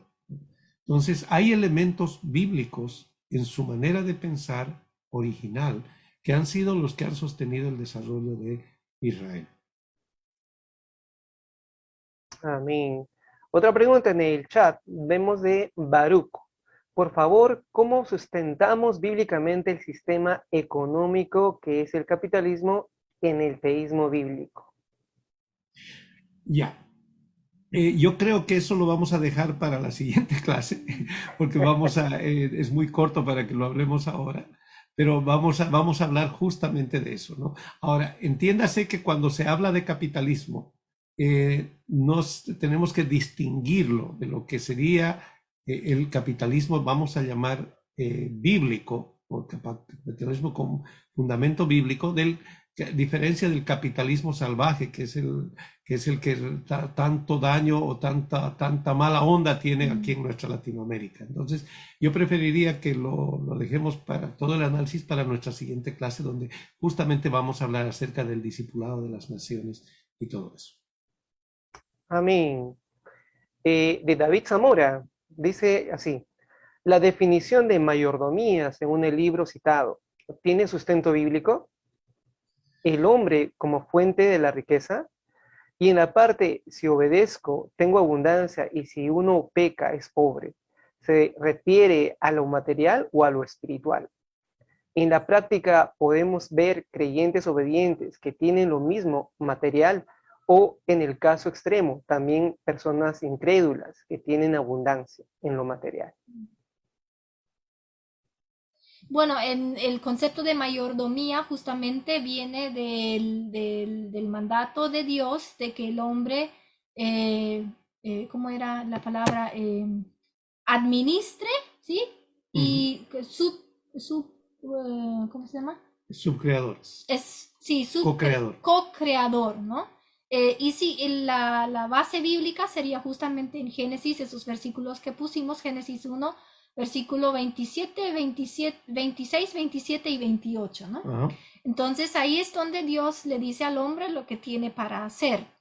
Y entonces como él es mayordomo, lo que quizás, bueno, lo que teníamos que entender también es en el principio, ellos están en el huerto, pero no toda esta tierra era huerto. Él dice, llenad la tierra. Entonces, ese huerto que había ahí, que era perfecto porque Dios lo había establecido y el hombre era el mayordomo y tenía que trabajar ahí en el huerto, él tenía que llevar eso a toda la tierra, porque la tierra todavía el huerto no era toda la tierra, ¿no? Entonces, él tenía mucho trabajo para llenar la tierra y crear belleza y crear verdad y bondad aquí en esta tierra. Entonces, sabemos, por ejemplo, que hay lugares desérticos y Israel es un ejemplo de eso, ¿no? Es desierto, pero ellos crearon cosas en el desierto. Entonces, la riqueza está en la mente, en la creatividad del hombre, en su capacidad de co-crear, o sea, crear con Dios. Donde no hay mucha oportunidad, por ejemplo, aquí en Paraguay tenemos el ejemplo de los menonitas que llegaron a un lugar desértico en Paraguay donde nadie quería vivir. Y hoy en día, si tú vas a esos lugares, son ciudades, son totalmente desarrollados, y ellos tienen abundancia, pero era un lugar desértico cuando llegaron. ¿Y dónde está la riqueza de ese lugar? Es lo que ellos hicieron con eso, lo que había ahí, y su capacidad de hacer algo con eso, ¿no? Su ética del trabajo, ¿no? Con la ética del trabajo diligente. Realmente los menonitas, en las distintas colonias menonitas que tenemos aquí en Paraguay, reflejan el modelo de desarrollo en el aspecto económico. Y eso es mayordomía, ¿no? Sí. Y por eso justamente hablamos hoy eso del trabajo. Y había otra parte más de su pregunta. Sí, dice, y en la parte, si obedezco, tengo abundancia, y si no, y si uno peca, es pobre. ¿Se refiere a lo material o a lo espiritual? Ambas cosas, ¿no? Ambas cosas. Lo que pasa es que al divorciar lo material de lo espiritual, estamos entrando justamente en la dicotomía griega de diferenciar lo sagrado o sea, lo secular de lo espiritual. En realidad, el mandato es general. O sea, es para si uno peca, depende de lo que quiere decir con que uno peca, ¿no? O sea, porque uno puede pecar en el aspecto material. Es decir, por ejemplo, uno no guardar el dinero suficiente, no administrar bien el dinero, puede ser un pecado, ¿ya? Ahora, no estamos diciendo una consecuencia, a ver, el hombre pecó, falló y bueno, ahora es pobre. No estamos diciendo eso, ¿no? O también está obedeciendo y mira que obedece que es rico, cuando hay muchas personas que aparentemente no obedecen a Dios y también son ricas, ¿no? Pero es el tema de prosperidad.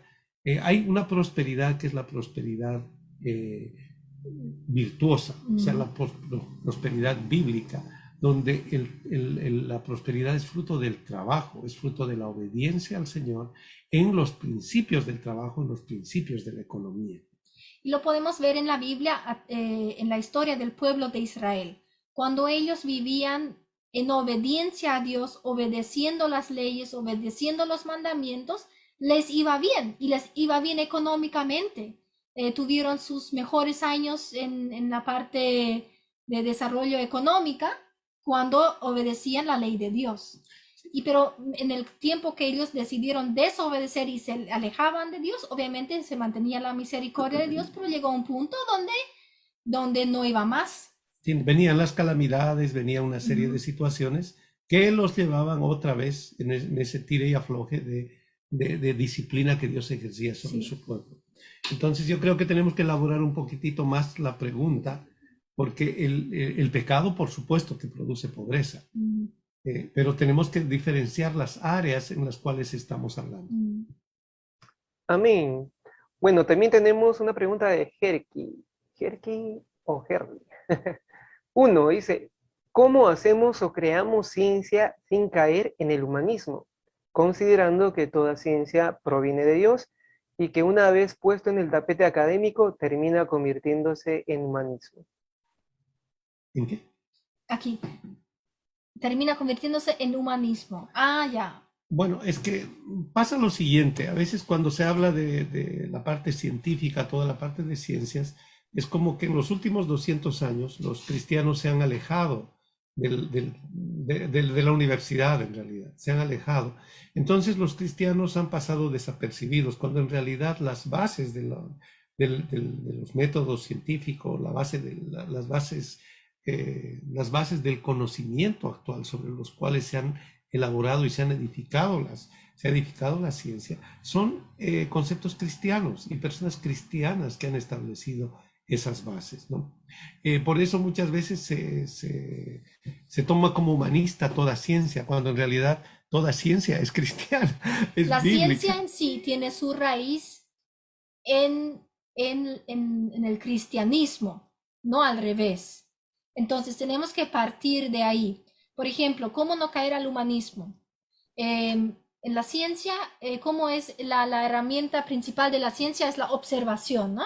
Ujú. Si observamos y vemos las cosas que hay, esas cosas, lo que vemos, lo que observamos, lo que vamos aprendiendo al hacer ciencia, nos debería llevar al Creador. Entonces, dependiendo de tu cosmovisión, eso te va a llevar a adorar y a glorificar a Dios con todo lo que vas encontrando. Sí, justamente ahí hay una perspectiva, la perspectiva humanista de la ciencia es consumismo. Es decir, no hay un fin bueno. Muchas veces es simplemente dinero. O sea, yo creo cosas con tal de ganar dinero.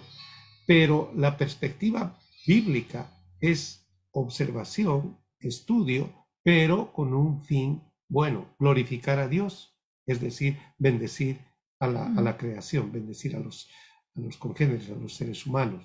Entonces, donde radica fundamentalmente la diferencia es en la motivación. La motivación de la extensión del reino es glorificar a Dios, y la ciencia va a glorificar al Señor, la verdadera ciencia. Ahora, desafortunadamente sí, sobre las bases que se habían establecido de observación desde la perspectiva bíblica, la gente ha aprovechado esas cosas y ha desarrollado cosas sin el fin bueno, el fin último de glorificar a Dios. Y eso siempre ha acabado en muerte. Yo creo que en los destrucción. cristianos hasta tenemos miedo de meternos en la ciencia, porque tenemos miedo de a través de la ciencia alejarnos de Dios. Cuando en realidad no, en la ciencia vamos a encontrar al Creador, el Creador de todas las cosas. Wow, tremendo. Y una última pregunta al parecer, la número 2, dice, además de los 4 libros que nos han recomendado, les pido que nos recomienden un libro sobre metafísica cristiana y uno que deslinde de forma seria el humanismo del cristianismo. Bueno, yo creo que Cosmovisión, el libro de Darrell Miller, el de Discipulando Naciones, es un buen libro de metafísica cristiana. Sí. Si quieres ver la diferencia entre el humanismo y el cristianismo, puedes leer el libro Discipulando Naciones, porque ahí se te va a explicar eso. Sí, ¿no? Y el otro también, Verdad Sí. Total, es un libro muy bueno en ambos aspectos. Y habla de la metafísica, ¿sí? Sí, o sea, la metafísica en realidad es la espiritualidad, que para nosotros los cristianos. Para el humanista, la metafísica no existe, básicamente, no hay Dios, o sea, no hay nada, todo es físico, la realidad. Es eminentemente físico. Pero si vamos a hablar de metafísica cristiana, es espiritualidad, igual espiritualidad.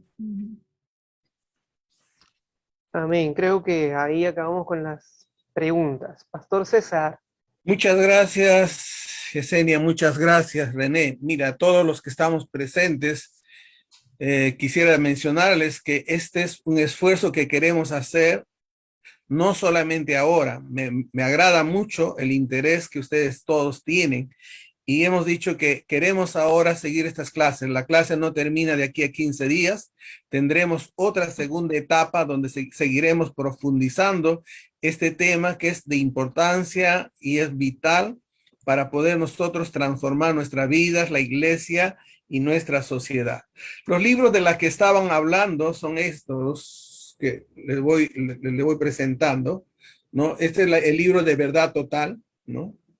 Y de buen volumen, y el libro de Vida, Trabajo y Adoración, es otro libro, y luego ya hemos hablado del libro base que es Discipulando las Naciones, y también hemos hablado del otro libro de Bomo, si Jesús fuera alcalde, ¿cierto? Realmente, si usted lee esos libros, y también tengo otro libro que complementa de otro autor también, es Verdad y Transformación, de otro gran hombre también que se dedica a dar estas disertaciones. Queremos más adelante hacer esta programación, quizás para la siguiente etapa, vamos a poner como prerequisito leer el libro de Darrell Miller, y de esta manera enriquecer nuestra capacitación, ¿no? Este libro. Ya estaremos haciendo llegar detalles, usted pregunte. Si usted, por favor, no está inscrito en el WhatsApp, anote su número de teléfono, su país, su número, para poderlo añadir y estar en contacto con ustedes, ¿no es cierto? Entonces, queremos terminar por cuestión de tiempo y queremos tener otro periodito más. Voy a invitar a hermano Felipe, por favor, si nos acompaña en una oración final sobre el tema.